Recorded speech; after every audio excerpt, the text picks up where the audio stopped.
Welcome back, everybody, or welcome if you're new. Today I'm going to be making in cannon seasoned tomato sauce.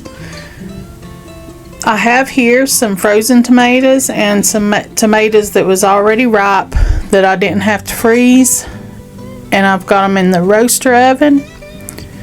I'm going to put a lid on this, put it on about 350, and just get these frozen ones cooked just a little bit, or thawed out just a little bit before bedtime.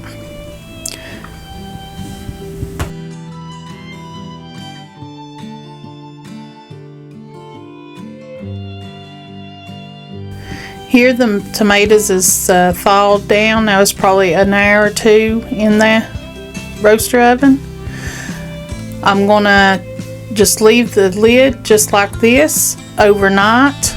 Turn it down to around 200, 250, somewhere around there. I think it's 225. I left that. The next morning it's cooked down, and you didn't have to cook your tomatoes, watch them over the stove.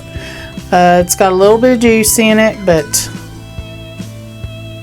they're mostly cooked down.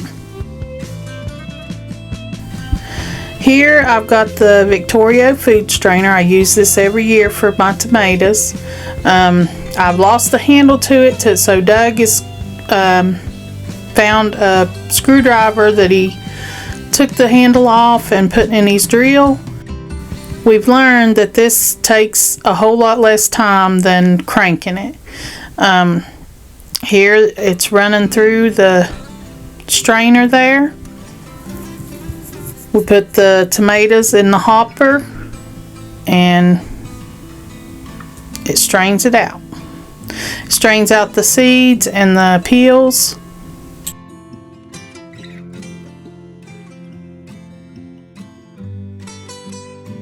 Once we got the hang of it, it didn't take no time before it was all done.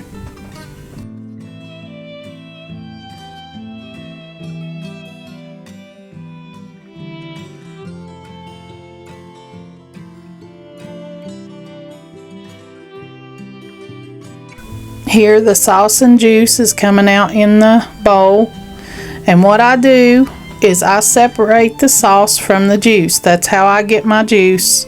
Every year, that's how I make tomato juice. And then the sauce, if I strain it, I won't have to cook off the tomato juice. Now, roasting it all night long in the roaster oven, it gets a lot of the juice out, but what's left, I strain it out, and I have my juice for the year, and usually it's enough for what we need through the year.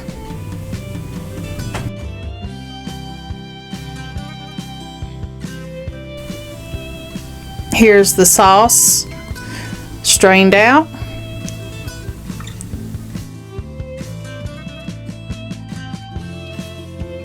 Here's what sauce we got out of those tomatoes and juice. Now I won't have to cook those tomatoes down, the tomato sauce. All I need to do is heat it up and get them in the jars for the canner. Here's how thick it is.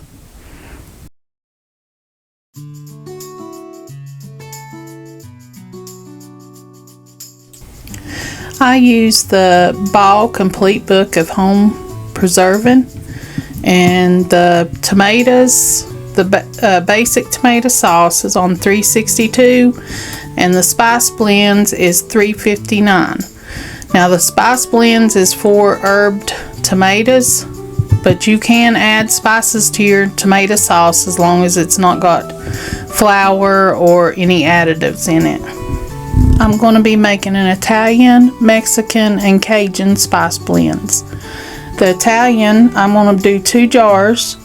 It has 1 teaspoon of basil, 1 teaspoon of thyme, 1 teaspoon of oregano, a half teaspoon of rosemary, sage, a half teaspoon I didn't have, garlic powder 1/4 of a teaspoon, and hot pepper flakes optional, I didn't add, and it was 1/4 of a teaspoon.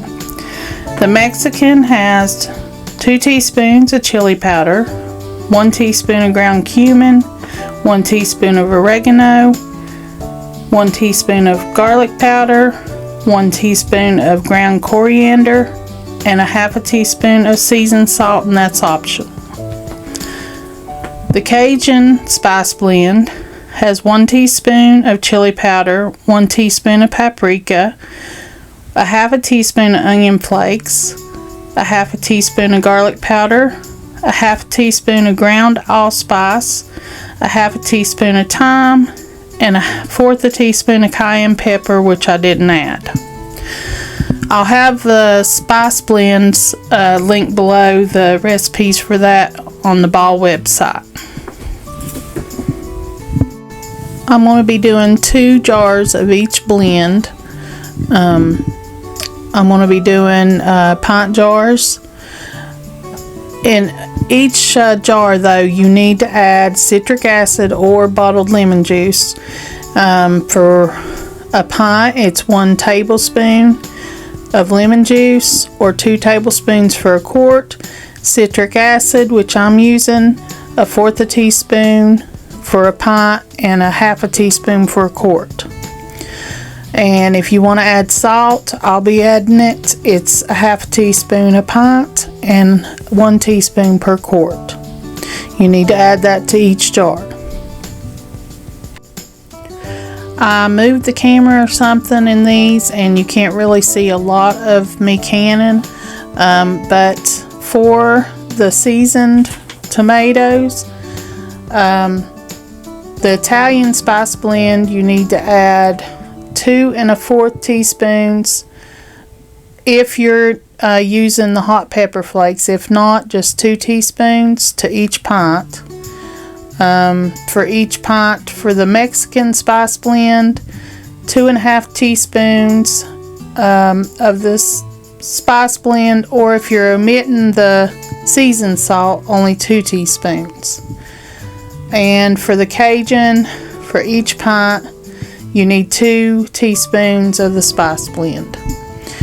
And then I'll fill these up to 1/2 inch of headspace, and I'll debubble, wipe the rim of the jar, add the lid, the ring, and put it in the canner. I wound up with 3 Mexican, 2 Italian, 2 Cajun, and 1 Mexican and Cajun mix. Once this comes to a rolling boil, I'm going to process it for my altitude 40 minutes. The book says 35, but there's a page in the book that talks about altitude. If you are in a higher elevation above 1,000 feet, you need to adjust the time. I'll link that page in the description below too. Once the timer was up, I took the lid off, let it set for 5 minutes, and then took the jars out. I'll let these set here for 24 hours and make sure they all seal. The Italian we've already tried. That'll be in our What's for Supper Wednesday video this week. Now I'm going to can up my tomato juice. I still put in my 1/2 teaspoon of salt and my 1/4 teaspoon of citric acid, or 1 tablespoon of lemon juice. I'm going to fill this up to 1/2 inch headspace, and I won't need to debubble since it's liquid. Then I'll wipe the rim of the jar, put a ring on, lid on, and put it in the canner.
I got 7 pints of juice off of the tomato sauce. Once this comes to a boil, I'm going to process it for 45 minutes for my altitude. Then I'll take the lid off, let it set for 5 minutes, and then take the jars out of the canner. There you have it, seasoned tomato sauce and tomato juice. I want to thank y'all for watching. I hope you have a blessed day and come back and see us. Down on the farm where the green grass grows, we're thankful for the love that everybody knows. It's another day under the white blue sky, with the sun shining bright and the time drifting by. Homans, homestead, where the story unfolds, our hearts full of laughter and our memories go. Oh, thank you for watching from near and far. Your support, it brightens just like a star. Don't forget to subscribe, it's always free. Join our journey, come share the glee.